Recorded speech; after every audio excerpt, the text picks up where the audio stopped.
تبارك الذي بيده الملك وهو على كل شيء قدير الذي خلق الموت والحياة ليبلوكم أيكم أحسن عملا وهو العزيز الغفور الذي خلق 7 سماوات طباقا ما ترى في خلق الرحمن من تفاوت فارجع البصر هل ترى من فطور ثم ارجع البصر كرتين ينقلب إليك البصر خاسئا وهو حسير ولقد زينا السماء الدنيا بمصابيح وجعلناها رجوما للشياطين وأعتدنا لهم عذاب السعير وللذين كفروا بربهم عذاب جهنم وبئس المصير إذا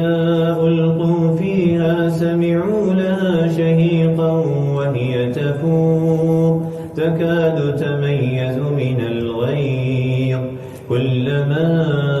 ألقي فيها فوج سألهم خزنتها ألم يأتكم نذير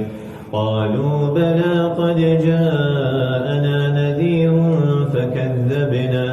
فكذبنا وقلنا ما نزل الله من شيء إن أنتم إلا في ضلال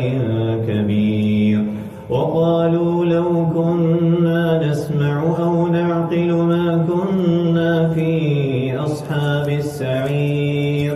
فاعترفوا بذنبهم فسحقا لأصحاب السعير إن الذين يخشون ربهم بالغيب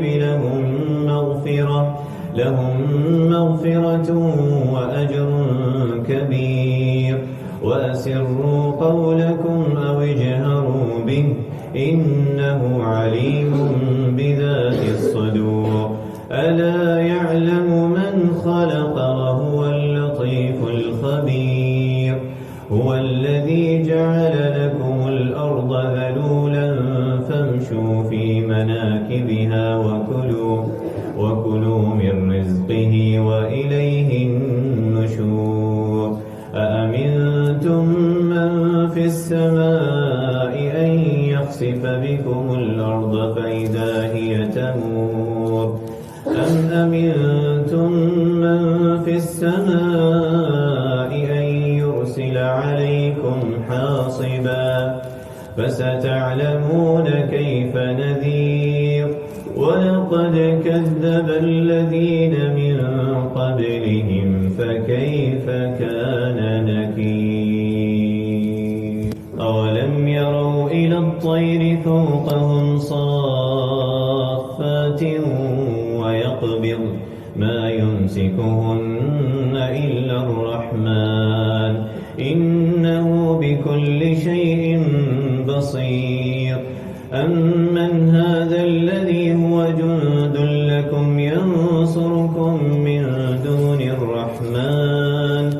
إن الكافرون إلا في غرور أمن هذا الذي يرزقكم إن أمسك رزقه بل لجوا في عتو ونفور أفمن يمشي مكبا على وجهه أهدى أمن يمشي سويا على صراط مستقيم قل هو الذي أنشاكم وجعل لكم السمع والأبصار والأفئدة قليلا ما تشكرون قل هو الذي ذرأكم في الأرض وإليه تحشرون ويقولون متى هذا الوعد إن كنتم صادقين قل إنما العلم عند الله وإنما أنا نذير مبين فلما رأوه زلفة سيئت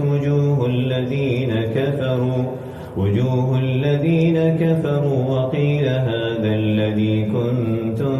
به تدعون قل أرأيتم إن أهلكني الله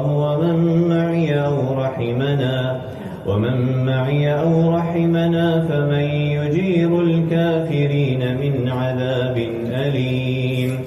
قل هو الرحمن آمنا به وعليه توكلنا فستعلمون من هو في ضلال مبين قل أرأيتم إن أصبح ماؤكم